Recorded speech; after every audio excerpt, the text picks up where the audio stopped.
TikTok করাতে নিষেধ করায় ভাসুরের গালে থাপ্পড় মেরে বসলেন ছোট ভাইয়ের বউ। এ নিয়ে পরিবারের তুমুল হট্টগোল।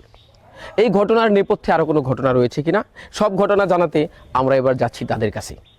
ভাই তোর বউ আমার এইভাবে মারতে দিতে পারলো? আচ্ছা, আপনি তো সেই টিকটকার ছোট বউ। জি। হ্যাঁ, আপনি নাকি আপনার ভাসুরের গালে থাপ্পড় মেরেছেন টিকটক করতে মানা করাতে। কেন এটা করেছেন বলুন? আসলে আমার হাজবেন্ডের সাথে পরিচয় টিকটকে, ঠিক আছে? তো আমি যে টিকটক করি সেটা কিন্তু আমার হাজবেন্ড জানে। সে ওখান থেকে আমার পছন্দ করে বিয়ে করছে। তো আমি টিকটক করি, এটা তাদের প্রবলেম কিসের? সে আমার বলে আমার ড্রেস আপের কোনো ঠিকানা নাই, উল্টোপাল্টা ড্রেস আপ করি। আমার শ্বশুর শাশুড়ি আমার সাপোর্ট করে, তাহলে তারা বলার কি? আমাদের এখানে একটা ইজ্জত সম্মান আছে দুই ভাই। কিসের তুমি সেই ইজ্জত সম্মান? আচ্ছা ঠিক আছে, আমি বুঝতে পারছি বিষয়টা। আসলে টিকটক করার জন্য ভাসুর মানা করতেই পারে, তার কারণ ড্রেস আপ গেটআপের ব্যাপার স্যাপার রয়েছে। আমাদের দেশে টিকটক কিন্তু একটা ভাইরাসের মতো একটা বিষয় হয়ে দাঁড়িয়েছে। তো যাই হোক, আমি এবার সেই ভাসুরের কাছে যাব যিনি ছোট ভাইয়ের বউয়ের থাপ্পড় খেয়েছেন। আচ্ছা, আপনি কি বলছিলেন যার জন্য আপনার ছোট ভাই বউ থাপ্পড় মেরেছে? আগে বলতেছি আমার এমন জোরে থাপ্পড় মারছে, এখন আমার গালটা ব্যথা করতেছে। এরা মানুষ না। কিন্তু কেন মেরেছে বলুন বিস্তারিত। আমি বলতেছি ও আমার ভাইয়ের বউ সবসময় এইসব ড্রেস আপ পরে থাকে, আর এলাকার লোক আমাদের নিয়ে অনেক কানাখুশি করে, আমাদেরকে খারাপ বলে। আমাকে ওদিনকে একটা লোক আসে বললো যে তোর ছোটো ভাইয়ের বউ এইভাবে চলে, আমাদের সমাজটা নষ্ট করে, তুমি একটু কিছু বলো। আমি বললাম যে এই তুমি এইসব পোশাক পরিও না, একটু ভালো পোশাক পরিও, থ্রি পিস বা শাড়ি পরিও। এই কথা বলে দেয়, বলে তোর বাপের কি তোর কি, আমার কষ্ট একটা থাপ্পড় মারছে। তাহলে কি করব? পাড়া প্রতিবেশী কি তাহলে আমার খাওয়াবো? মারতে পারবে? ও, তাহলে আপনাকে বকাঝকাও করেছে এবং আপনার গায়ে হাত তুলেছে। গাইলেও দিছে, মাইরও দিছে। আচ্ছা ঠিক আছে, এই আমার ভাইয়ের কাছে বিচার দিছি। এই টিকটকের বউয়ের মানে যিনি টিকটক করেন তার স্বামী কি আপনি? উনি। আচ্ছা, আমি প্লিজ একটু আঙ্কেল। আচ্ছা, আপনার স্ত্রী টিকটক করে, এটা তো আপনি জানেন নিশ্চয়ই। হ্যাঁ। আচ্ছা, আপনার স্ত্রী টিকটক করে এইটা মানা করার জন্য আপনার বড় ভাইয়ের গালে যে থাপ্পড় মেরেছে বিষয়টি নিশ্চয়ই অবগত আছেন। তাহলে আপনি এবার কিছু বলুন।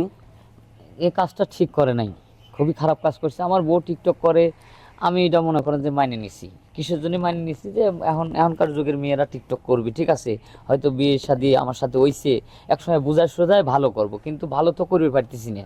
সে ছোট ছোট ড্রেস আপ করিয়া মনে করেন যে এই গ্রামের ভিতরেও যা টিকটক করে, মানে আমাদের ক্ষেত আছে, মাঠ আছে, মাঠের ভিতরে যা টিকটক করে, এটা নিয়ে অনেক কিছু কয়। আমি অনেক কিছু বোঝাই, কিন্তু আমার কথা বোঝে না। এখন একটা কথাই কয় যে তুমি যদি আমি টিকটক করবো, যেখানে খুশি হ্যানে মন চায় আমি নাচবো, তাতে তোমার সমস্যা নেই। যদি না রাখো, কথা কম কও, যদি না রাখো তাহলে হচ্ছে আমার বিদায় করে দেবেন। মানুষের বয়ে ভাই আমি তো বউ সারি দিতে পারতেছি না, কিন্তু আমার তো একটা ইজ্জত আছে।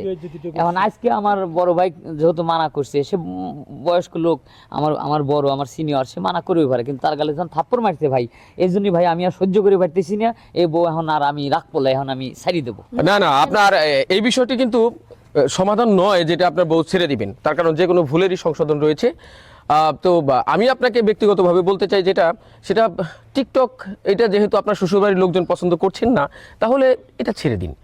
টিকটকের নামে সমাজে অনেক অশ্লীলতাও চলে আসছে, এটা একটা ভাইরাসের মতো বলছিলাম। যা সমাজ থেকে এই সমস্ত ভুল ত্রুটিগুলো আমাদের ফাইন্ড আউট করতে হবে এবং সেগুলো সমাধানের পথ খুঁজতে হবে, তবে আমাদের সমাজ সুন্দর হবে। আমরা এই ভিডিওটা শুধু আপনাদের বিনোদনের জন্যই নয়, একটু শিক্ষা দেওয়ার জন্য তৈরি করেছি। যে এই টিকটকের নামে যেসব চলছে, এসব আমরা বন্ধ করার চেষ্টা করব, যাতে টিকটক করলেও যেন শালীনতার মধ্যে সবাই টিকটক করে, এই বিষয়ে আমরা একটু অবগত থাকব। আমাদের সাথে থাকবেন। পরবর্তীতে আরও একটি বা আরও অনেক সুন্দর ভিডিও নিয়ে আপনাদের সামনে হাজির হব। সে পর্যন্ত বিদায়, আল্লাহ হাফেজ।